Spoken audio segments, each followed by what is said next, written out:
నమస్తే welcome to నేత్ర blogs. ఇవాల్టి వీడియోలో టాపిక్ ఏంటంటే చూస్తున్నారు కదండి, మల్బరీలో ఎంత గుత్తులుగా వచ్చాయో. ఒక్క స్టెమ్కు దగ్గర ఇలా చూస్తారు కదా ఎంత బాగున్నాయో. అసలు టచ్ చేస్తేనే కింద పడిపోతున్నాయండి, అంత బాగా వచ్చాయి. ఒక్క చిన్న స్టెమ్కు గుత్తులుగా వచ్చాయండి. ఇంత బాగా రావడానికైతే నేను ఏమేం చేశాను అనేది అయితే అంతా ఈ వీడియోలో డీటెయిల్గా చెప్తానండి. వీడియోని ఎక్కడ స్కిప్ చేయకుండా లాస్ట్ వరకు చూస్తేనే మనం ఏం ఫెర్టిలైజర్ ఇచ్చాము, ఏం చేసాము, దీనికి ఏం జాగ్రత్తలు తీసుకున్నాము అనేది అయితే పూర్తిగా అర్థమవుతుందండి.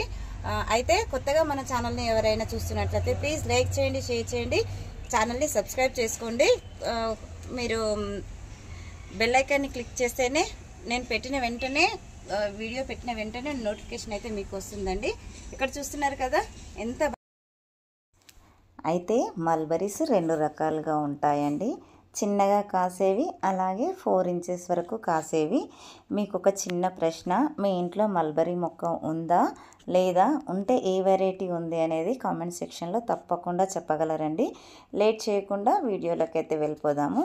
ఇక్కడ మీరు చూస్తున్నారు కదా, ఇది మా మల్బరీ మొక్క అండి. ఈ మొక్కని నేను సాకేత్ రోడ్ సైడ్ నర్సరీలో అయితే తీసుకున్నానండి. దీన్ని పెట్టి 7 months కావస్తుంది. ఇప్పటికీ చాలాసార్లు అయితే హార్వెస్ట్ చేశానండి. అయితే హార్వెస్ట్ అయిపోయిన వెంటనే మనం ప్రూనింగ్ అయితే చేసుకోవాలి. దీనికి కావాల్సిన ప్రూనింగ్ చేసుకున్న తర్వాత దీనికి కావాల్సిన న్యూట్రియంట్స్ అందిస్తే వెంటనే మనకి పూత అనేది, అంటే మల్బరీస్ అనేవి అయితే స్టార్ట్ అయిపోతాయి.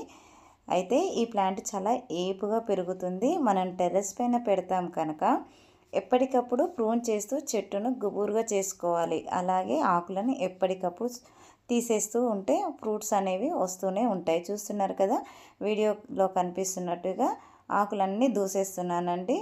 అలాగే ప్రూనింగ్ అనేది మన ప్లాంట్ చాలా చిన్నది కనుక లైట్ ప్రూనింగ్ చేశానండి, హార్డ్ ప్రూనింగ్ అయితే ఏం చేయలేదు. ఈ మల్బరీస్ అయితే చాలా అంటే చాలా టేస్టీగా ఉంటాయి. చిన్నపిల్లలు అయితే ఇష్టంగా తింటారు. చిన్నపిల్లలనే కాదండి, పెద్దవాళ్ళు కూడా చాలా ఇష్టంగా తింటూ ఉంటారు. ఇక్కడ మనకి ఎక్కడైనా చిన్నగా ఎండిపోయిన స్టెమ్స్ ఉంటే వాటిని కూడా కట్ చేసుకోవాలండి. ఇక్కడ చూస్తున్నారు కదా, నాకు అక్కడక్కడ లైట్గా మనకి ఫ్రూట్స్ అయితే స్టార్ట్ అయ్యాయి. ఇక్కడ చూస్తున్నారు కదా, ఇది వర్మీ కంపోస్ట్ అండి. ఎక్కువగా తీసుకున్నారనుకుంటున్నారా? ఇవైతే మనకి ఉన్న ఫ్రూట్ ప్లాంట్లు అన్నిటికి కూడా వేసుకోవచ్చు. సేమ్ అన్ని ఫ్రూట్ ప్లాంట్లకి నేను ఆల్మోస్ట్ ఇలాగనే చేస్తానండి. కొన్ని ఐటమ్స్ చేంజ్ చేస్తూ ఉంటాను అంతే. ఇక్కడ వేసిందైతే బోన్ మీల్ అండి. ఎక్కువ మోతాదులో అవసరం లేదండి, కొద్దిగా చాలు. ఇది వచ్చేసి నీమ్ పౌడర్ కాదండి, నీమ్ సీడ్ పౌడర్ అండి. ఇదైతే మనకి నీమ్ పౌడర్ వేరే ఉంటుంది, నీమ్ సీడ్ పౌడర్ వేరే ఉంటుంది. అలాగే ఇక్కడ ఇంకా మనకి మస్టర్డ్ కేక్ అండి. ఈ మస్టర్డ్ కేక్ తెలుసు కదండి, మనకి ఫ్రూట్స్ అయినా ఫ్లవర్స్ అయినా రావడానికి చాలా హెల్ప్ అవుతుంది. ఇంకా ఎగ్షెల్ పౌడర్ అయినా కలుపుకోవచ్చు, లేదా ఇలాగే ఎగ్స్ని అప్పటికప్పుడు స్మాష్ చేసి కూడా వేసుకోవచ్చు అండి. ఇందులో ఇంకొకటి మనకి బనానా తొక్కల్ని ఎండబెట్టేసి ఇందులో వేస్తున్నానండి. ఇది కూడా పౌడర్ చేసి వేసుకోవచ్చు, అలాగైనా వేసుకోవచ్చు. స్లోగా పౌడర్ చేస్తే తొందరగా మనకి మొక్కకు అందుతుంది. ఇది కొద్దిగా ఫ్రూట్స్ మగ్గే టైంకి మంచిగా మనకి న్యూట్రియంట్స్ అనేది మొక్కకు అందుతాయండి. ఇలా చూస్తున్నారు కదండి, కంటైనర్ అయితే చాలా చిన్నదండి. దీంట్లోనే ప్లాంట్ పెట్టాను. చూస్తున్నారు కదా, చేతో అంటేనే మనకి సాయిల్ అనేది ఎంత లూజ్గా ఉందో. ఎప్పుడు కూడా మనం ప్లాంట్లు పెట్టుకున్నప్పుడు ఇంత లూజ్గా ఉండాలి. ఇక్కడ ఒక 4 గుప్పిళ్ళంతా వేసేస్తున్నానండి. వేసేసుకున్న తర్వాత మళ్ళీ దాన్ని మొత్తం మనకు ఆ సాయిల్లో కలుపుకునే, అంటే కలిసే విధంగా ఈక్వల్గా స్ప్రెడ్ చేసుకోవాలి. చూస్తున్నారు కదండి రిజల్ట్ ఎంత బాగున్నదో. అలా మనం మొత్తము ఎరువులు కలిపి వేసుకున్న తర్వాత కరెక్ట్ 10 daysకేనండి ఎంత బాగా రిజల్ట్ వచ్చింది. మనకి ఆకులు తక్కువగా, ఫ్రూట్స్ అనేవి ఎక్కువగా ఉన్నాయి. ఆల్రెడీ ఇక్కడ మగ్గడానికైతే రెడీగా ఉంది. చూడండి, ఇలాగా ఫ్రూట్స్ ఎక్కువగా వచ్చినప్పుడు మనము అంటే మళ్ళీ పైన ఫ్రూట్స్ వచ్చిన తర్వాత స్టెమ్స్ని అయితే వెంటనే కట్ చేసుకుంటూనే ఉండాలండి. చూస్తున్నారు కదా ఎంత బాగా మగ్గాయో. ఇవైతే డైలీ నేను హార్వెస్ట్ చేస్తూనే ఉన్నానండి. వీడియో తీయడం కొంచెం ఆలస్యం అయింది.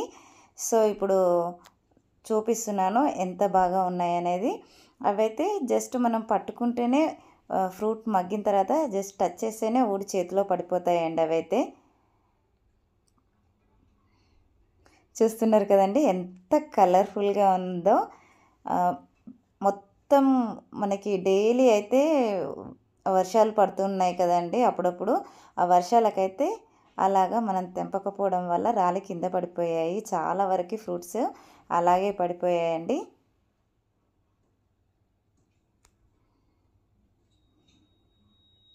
ఎన్ని కింద రాలి పడిపోయాయో చూడండి. ఇంకా చాలా ఖరాబ్ అయితే అయిపోయాయి.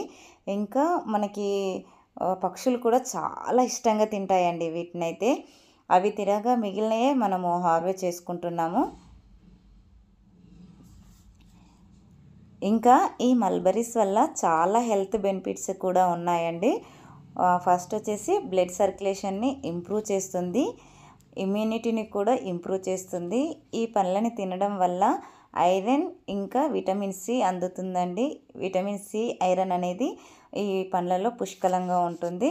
ఎండ ఎక్కువగా తగిలే ప్రదేశంలో పెట్టుకోండి.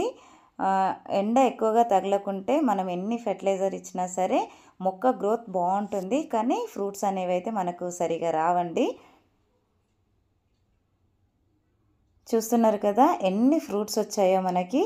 ఆ ప్లాంట్ అనేది మనకి పోమోగ్రానైట్ చెట్టులోకి అయితే వెళ్ళిపోయింది. చాలా బాగా ఉన్నాయి.